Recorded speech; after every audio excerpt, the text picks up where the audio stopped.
Yeah, I just had to, sorry, I had to talk about this. I know some of you may not like it, but I don't really give a, I mean, I just see it too much now. When it was like 20 years ago, there were only, who were these singers, female singers I'm talking about, that were really playing up their sexuality. You knew them. You knew who they were. There weren't that many, but today they are everywhere. I just cannot ignore that. I mean, now, even look at Taylor Swift, for instance. Even she, she wasn't originally one of these really wild kind of, very raunchy kind of singers in her style early on. Her whole image was pretty innocent, you might say, girlish. But now, if you look the way she's dressed at her concerts, yeah, I've seen worse, but it's not very, it's not very good, is it? It's not very decent. I know today you are not supposed to be decent either. That's what also pisses me off. Whenever some singer tries to dress in a more, let's say, conservative way nowadays, she gets she gets actually a backlash for that. Because now, because of these kind of sluttish, trampy singers that we have now, it seems that that's all that sells. I'm not saying they cannot sing, but the problem is the focus. This is all also about the focus on looks. Nowadays, you cannot like somebody like Susan Boyle. Like today, you think she would be ever famous like she was when she appeared like 20 some, I don't know, 20 maybe years ago. I don't remember exactly when she appeared. Today, she would be a laughing stock because it has gone so far, this kind of perfectionism when it comes to appearance and looks. It has gone too far. And I really hate it. I hate it. I really hate it. That's all. I just want to say how I feel. I don't give a shit what somebody will say. Yeah, you are so whatever, old fashioned. I know. This is a very different time. It is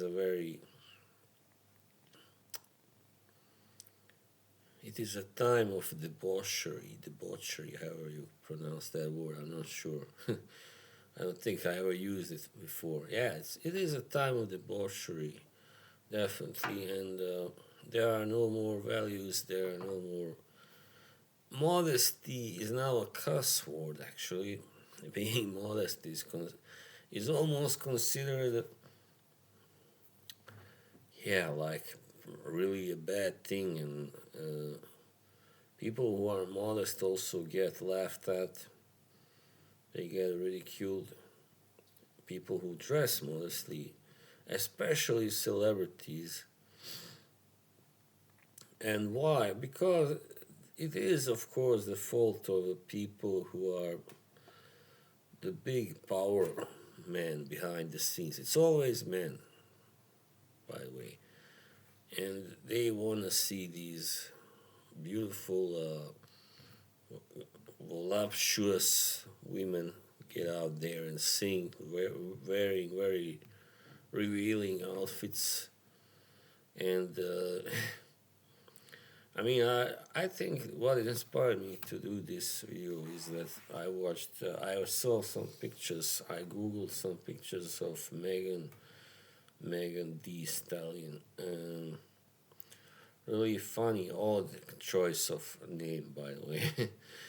But yeah, I just watched, and I've seen those pictures of other celebrities wearing just the same thing.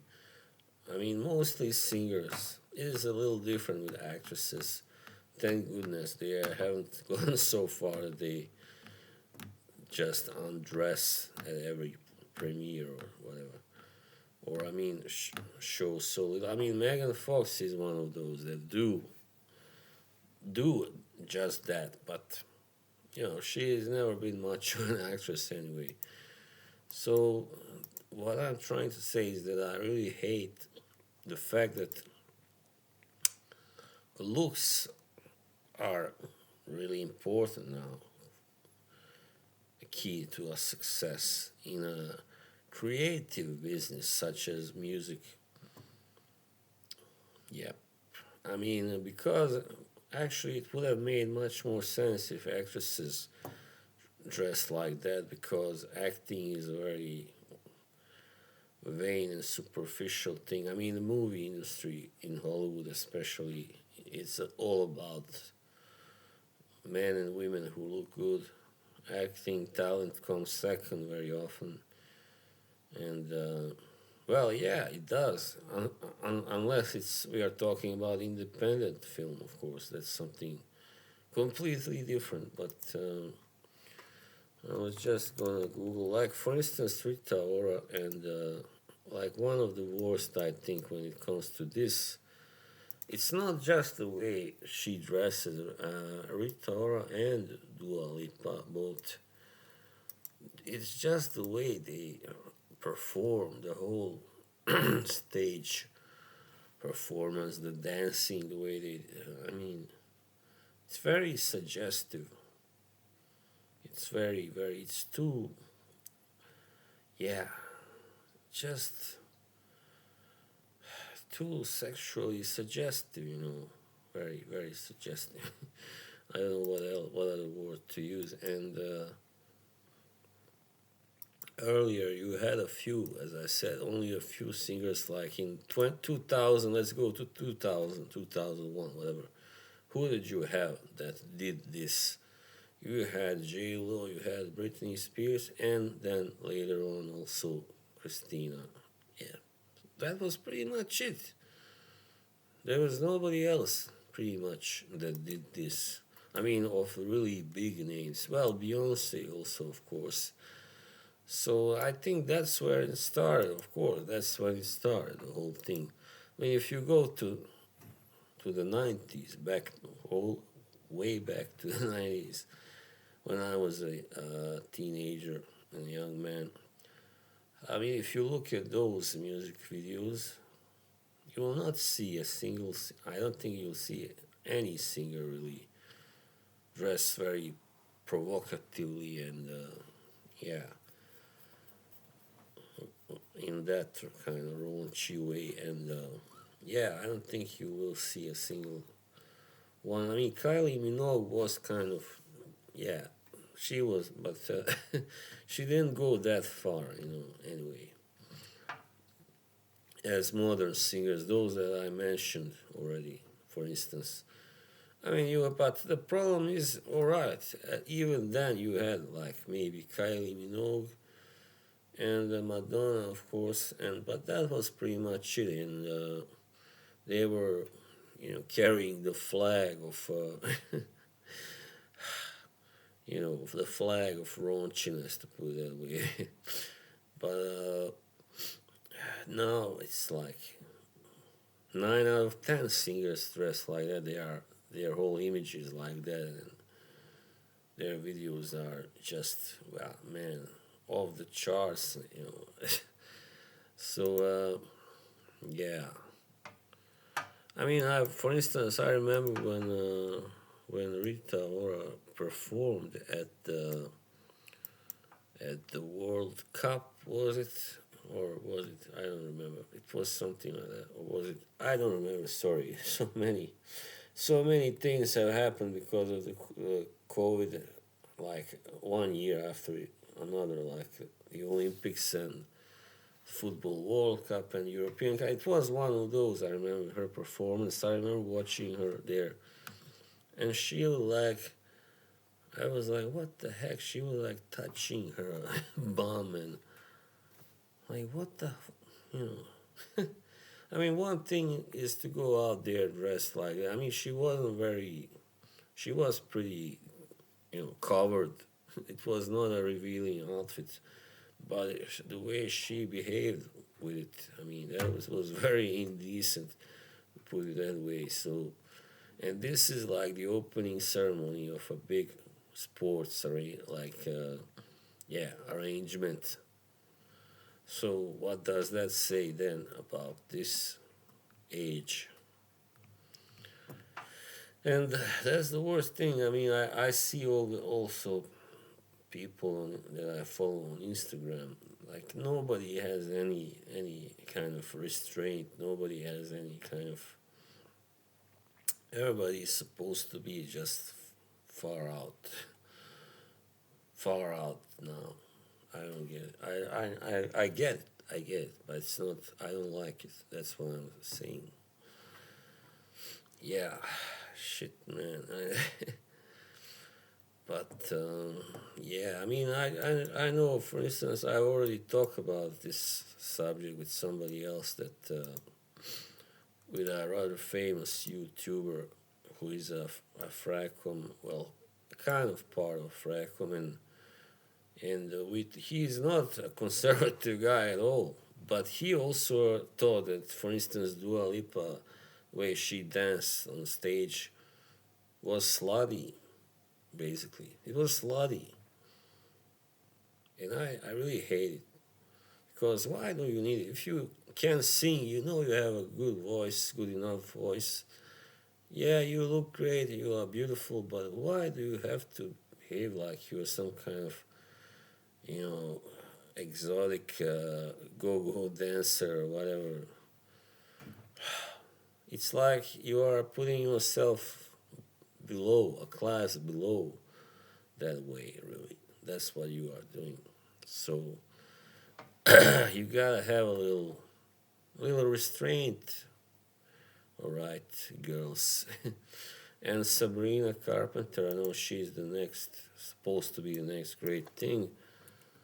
And just take a look at the way she also dresses and poses for her photographs. And yeah, I mean, I've even seen a photo of her like kind of topless. Well, not completely, but she was showing a lot of skin. So yeah, there are really no pop stars now. Like for instance, people like let's take one example in Victorious. You know that show on Disney or whatever it was. You had like Victoria Justice and Ariana Grande, and Ariana Grande was the one who was willing to dress in also that way and do everything, whatever, to succeed. And she did it. She became a huge star. And obviously, Victoria Justice wasn't willing to really put up, as they say, and show always. Well, she's not a very shy person either, but she's not so shy about showing her body, but she's not a really kind of, doesn't strike me as a very slutty kind of type, you know. So she didn't make it. Her career didn't go anywhere because of that, obviously. She wasn't willing to sell her soul, you know, as Grande was. And but now, I mean, if you look at them now, who is in a better state emotionally, mentally? I think it is Victoria, definitely. I mean, Ariana has had to pay the price, and they all have to pay. I mean, sooner or later, that price of their mental peace being ruined, and yeah, not good at all with mental health. Because then later on, when people get to know you like that, like very sex symbol kind of celebrity, they that's all they see pretty much. They are not interested in your personality. So yeah, you cannot win that way. You cannot win that way. I don't think anybody has won that way. So, yeah, it's not. But I mean, I see that trend. It's not gonna stop, is it? I don't think so. The world has gone totally berserk. So there's just gonna be more and more of this. And yeah, so in the meantime, there's less and less happy marriages and happy love affairs because of this. This kind of life that they lead, promiscuous life, the debauchery. So how can a relationship thrive if you don't know what your girlfriend you don't know she might be out there with somebody else, whatever, or in a drunken orgy or something. We know that these stars do that.